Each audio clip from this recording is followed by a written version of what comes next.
Habang bata pa, turuan na ang iyong mga anak na maging responsable. Hindi kinakawawa ang batang tinuturuan ng gawaing bahay. Ang totoo, mas kawawa kung lumaki silang walang alam sa pagtatrabaho. Sa panahon ngayon, mahalaga na matutunan nila ang mga gawain sa bahay.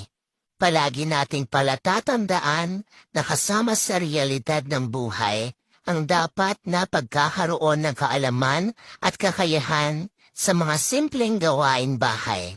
Kaya bilang magulang, nararapat natin tiyagain, turuan at pangaralan ang mga anak natin upang sa gayon sa kanilang pagtanday madali na lamang sa kanila ang mga posibleng gawain na kanilang kakaharapin dahil ito'y naranasan na nila sa murang edad.